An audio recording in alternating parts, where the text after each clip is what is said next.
ఒక ప్రశ్న ఏంటంటే బీఆర్ఎస్కు 25 సంవత్సరాల, టీఆర్ఎస్కి 25 సంవత్సరాల. అంటే బీఆర్ఎస్ పార్టీ వచ్చైతే 2-3 సంవత్సరాలు అవుతున్నట్టుగానే అందరికీ తెలుసు. కానీ బీఆర్ఎస్ పార్టీ రజతోత్సవ సభ అని రాసుకోవడం అనేది అంటే దేనికి సంకేతం ఇది? అంటే జనాలను పిచ్చోళ్ళని చేయడమా?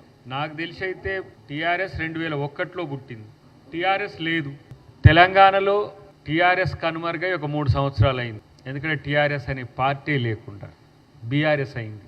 బీఆర్ఎస్కు రజతోత్సవాలంటే మరి బీఆర్ఎస్ ఎప్పుడు పుట్టింది, దానికి కథా కమామిషం ఏంటి అనేది అదిగా మీరు తెలుసుకోవాల్సిన సందర్భం ఉంది. కానీ మనోడు ఈ మధ్యన కొంచెం శనుకులు వేసుకుంటూ కొంచెం వ్యంగ్యాస్త్రాలు వేసుకుంటూ మాట్లాడుతున్న దాంట్లో బీఆర్ఎస్ పార్టీ జనతా గ్యారేజ్ అంటున్నాడు. అంటే జనమంతా కూడా బీఆర్ఎస్ పార్టీ ఆఫీస్కి వస్తున్నది అని చెప్పి. అంటే మరి మనోనికి ఈ సబ్జెక్ట్ ఇచ్చేటోళ్ళు ఎవరో, ఉప్పందించేటోళ్ళు ఎవరో, లేకపోతే ఈ సబ్జెక్ట్ మాట్లాడడం అంటే వాళ్ళు ఎవరో, కానీ ఆ జనతా గ్యారేజ్ సినిమాలో మోహన్ లాల్ కొడుకే విలన్. మరి ఇప్పుడు కేసీఆర్ కొడుకే విలనా ఈ బీఆర్ఎస్ జనతా గ్యారేజ్లో? దాంట్లో తండ్రి కొడుకు విలన్ అయితే చంపిస్తాడు. అసలు ఏం పోలికరా బాబు ఇదంతా? నాకు అర్థం కావట్లేదు. ఒక కంటెంట్ మనం మాట్లాడేటప్పుడు దాంట్లో ఉండే వాస్తవాలు ఏంటి, దాంట్లో ఉన్న అంశం ఏంటనేది కనీసం గుర్తుపట్టకుండా మనోడు జనతా గ్యారేజ్, మాది బీజేపీ జనతా గ్యారేజ్ అంటున్నాడు. జనతా గ్యారేజ్లో మరి ఆ జనతా గ్యారేజ్ ఓనర్ కొడుకు విలన్. మరి ఇప్పుడు కేటీఆర్ విలనేనా? కేటీఆర్ విలన్ అనుకొని జనతా గ్యారేజ్ అంటున్నారా? ఇలా అపోజిషన్ పార్టీలో ఉన్నప్పుడు అపోజిషన్ పార్టీ లీడర్ ఎట్లా కొట్లాడతారంటే గతంలో మా రేవంత్ రెడ్డి గారు కొట్లాడినట్టు కొట్లాడతారు. మీ గజ్వేల్ నడిగడ్డకొచ్చి గర్జించిన రేవంత్ రెడ్డి గారి సింహగర్జన ఒకసారి చూస్తే అది ప్రతిపక్షంలో ఉన్నప్పుడు ప్రజల పక్షాన ఉండి కొట్లాడే నాయకుడు చేసే పద్ధతి అది. దళిత గిరిజన దండోరా, లేకపోతే నిరుద్యోగ గర్జన, ఇట్లాంటి సమస్యల మీద నేరుగా ప్రతిపక్షంలో ఉండే అధ్యక్ష హోదాలో ఉన్న నాయకుడు కానీ, లేదంటే విపక్షంలో ఉన్న ఆ రోజు మీరు సిఎల్పి లేకుండా చేసినా కూడా బట్టి విక్రమార్క గారు ఆ రోజు మా పార్టీ నాయకుడు. సరే మీరు దళితుని ముఖ్యమంత్రి చేస్తా అని చెప్పి దళితుని ముఖ్యమంత్రి చేయకపోగా, ఎందుకు దళితుని చేయలేకపోయినో చెప్పలేకపోగా, అది ప్రపోజల్ తెచ్చిన రాజయ్యను, మన స్టేషన్ గన్పూర్ రాజయ్య గారిని డిప్యూటీ సీఎంగా ఎందుకు తీసిండ్రో తెలియక ఆయన దళితుడే. ఇటు బట్టి గారి యొక్క సిఎల్పి హోదాను కూడా తీసేసిండ్రు అనుకో, అది వేరు విషయం. కానీ నేనంటున్న మీ నాయన ఇప్పుడు ఈ 16-15 నెలల నుంచి ఇంట్లోకి వెళ్ళి బయటికి వెళ్తలే. బయట మీటింగ్లకు వెళ్ళి గర్జించి ఏం చేస్తాడు? ఆ గర్జన కొరికేది ఎవరు? ఆయన అట్లా గర్జించి గాండ్రిస్తేనే నీ గర్జన జాలనాయన అని ఇంట్లో బండబెట్టిరు ప్రజలు. మళ్ళీ వచ్చి మొత్తం కేసీఆర్ పిలుపు కొరకు ప్రజలు ఎదురు చూస్తున్నారు. ఇలా దాదాపు వాళ్ళు ఏందో బయట ప్రచారమేమో 100 కోట్లు 200 కోట్లు అని అంటారు, కానీ 300 కోట్ల దానికి ఖర్చు పెట్టి ఊరు నుంచి జనాన్ని పిలిపించే ప్రయత్నం చేస్తున్నారు. చేసుకోండి, ఎందుకంటే మీరు చరిత్రలో చేసిందంతా అదే. కానీ ఇక్కడ ప్రజల పక్షాన లేని కేసీఆర్కు ఎందుకు ఇంత మీరు బలోపేతం చేస్తుండ్రు, ఇంత సీన్ క్రియేట్ చేస్తుండ్రనంటే ఇంకనన్నా లేచి మాకెవరికన్నా ఏమని ఇస్తాడా అని. ఇప్పుడు ముగ్గురిని తెలంగాణ ప్రజల మీదకి బీఆర్ఎస్ పేరు మీద వదిలిండి కేసీఆర్. మీ టాలెంట్ చూసుకొని రా పోరి అని. ఇప్పుడు హరీష్ రావు ఒక కథ, కేటీఆర్ ఒక కథ, కవిత ఒక కథ, రోజుకు 3 కథలు వినలేక తెలంగాణ దస్తున్నది ఇప్పటికీ. ఇక మళ్ళీ మెయ్యి వచ్చేం కథ చెప్తాడని చెప్పిందే కదా. ఇలా ప్రతి ఒక్కటి ఆ రోజు మీరు చేస్తా అని చెయ్యని హామీలనంతా మేము చేస్తామని చెప్పినందుకు ఇలా రేవంత్ రెడ్డి గారి యొక్క హామీలను నమ్మిండ్రు కాబట్టి ఇలా అధికారంలోకి వచ్చినాం. అన్నిటికంటే ముఖ్యంగా స్లోగా చంద్రముఖిగా మారుతున్న చంద్రశేఖరరావు గారి పార్టీ విధానాన్ని మనం గమనించాలి.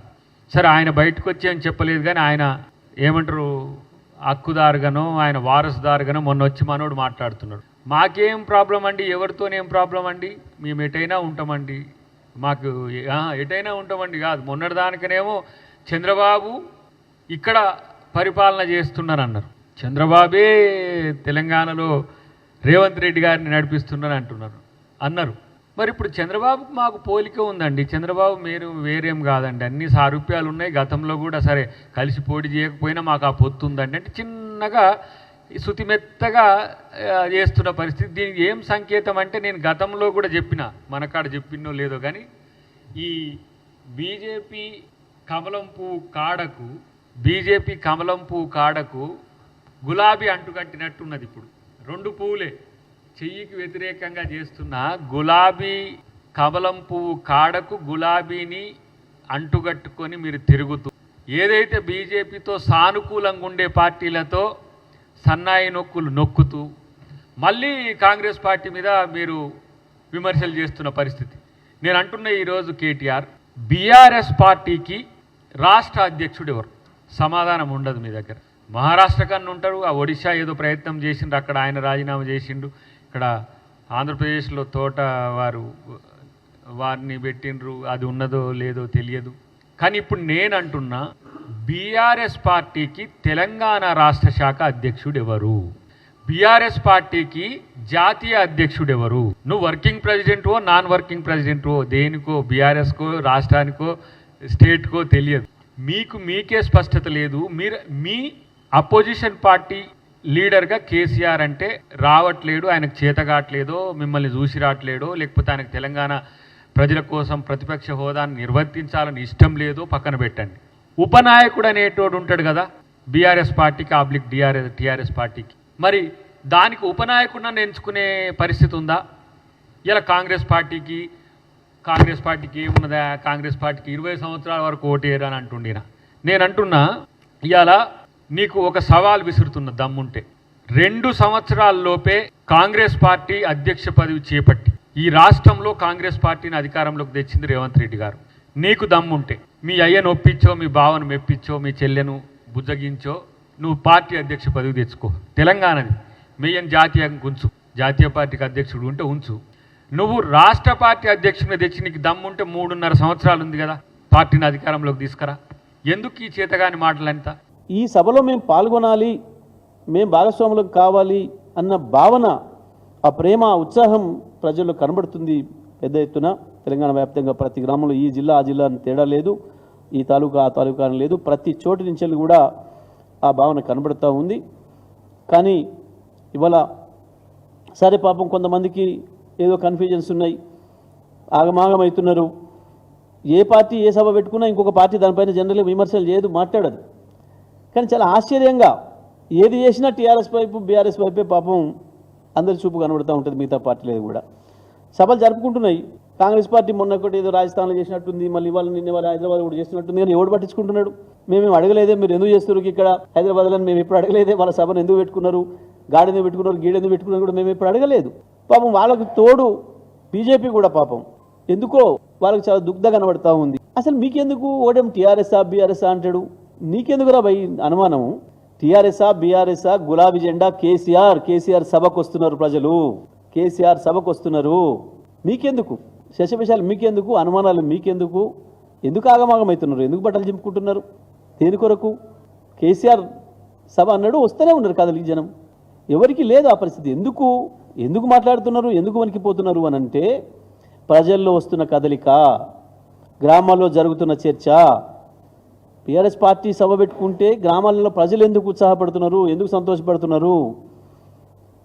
వాళ్ళ దగ్గర బోనాలు బతుకమ్మ ఉత్సవాలకు వచ్చినట్టు, సమ్మక్క సారక్క జాతరకు వచ్చినట్టు, మేడారం జాతరకు పోయినట్టు, మా లింగమంతుల స్వామి దురాజపల్లి జాతరకు వచ్చినట్లు అట్లా కదులుతున్నారు ప్రజలు. ఆ రకంగా చర్చ జరుగుతుంది గ్రామాలలో. పాపం అది తట్టుకోలేకపోతున్నారు వీళ్ళు. ఎక్కడ కూడా ఏ చిన్న ఇబ్బంది లేకుండా అన్ని ఏర్పాట్లు కూడా చేయడం జరుగుతుంది. దారి మట్టి కూడా ఎక్కడ కూడా ఇబ్బంది లేకుండా, దారులు కూడా చాలా ఎక్కువ దారులు ఉన్నాయి, ఎక్కడ కూడా ఇబ్బంది లేదు. వాలంటీర్లకు కూడా, వచ్చే నాయకులకు కార్యకర్తలకు కూడా విజ్ఞప్తి చేస్తూ ఉన్నాం.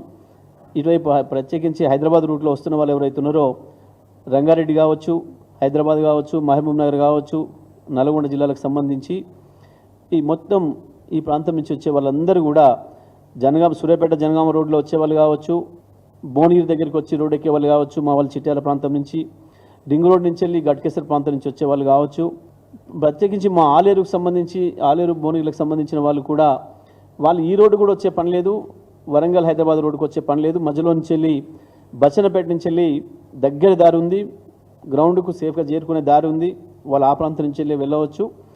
కాబట్టి సకాలానికి వెళ్ళాలని చెప్పి అందరూ కూడా విజ్ఞప్తి చేస్తూ ఉన్నాం. చేరుకోవాలనుకున్న వాళ్ళు సమయానికి ఆలస్యమై అందరూ ఒకేసారి వస్తే కొంత గ్రౌండ్లోకి ఎంటర్ అవ్వడానికి సమయం తీసుకుంటుంది. కాబట్టి దూర ప్రాంతాల నుంచి వచ్చే మా వాళ్ళందరూ కూడా సాధ్యమైతే తొందరగా బయలుదేరాలి, ఎట్టి పరిస్థితుల్లో సభను టచ్ చేయాలి అన్న పద్ధతుల్లో ఆ లక్ష్యంతో బయలుదేరాలని చెప్పి అందరూ కూడా విజ్ఞప్తి చేస్తూ ఉన్నాం. సభలో కూడా మంచినీళ్ళు కావచ్చు, చల్ల పాకెట్లకు సంబంధించి కూడా అన్నీ కూడా సరిపోయే ఏర్పాట్లు చేసినారు. అన్నీ కూడా బ్రహ్మాండంగా సాగుతున్నాయి. సభ బ్రహ్మాండంగా విజయవంతం అవుతుంది. మరి వచ్చే కార్యకర్తలు నాయకులందరూ కూడా తగిన జాగ్రత్త తీసుకొని ఎటువంటి చిన్న సంఘటన జరగకుండా సభలోకి రావాలని, దాన్ని విజయవంతం చేసుకొని పోవాలని చెప్పి విజ్ఞప్తి చేస్తూ ఉన్నాం.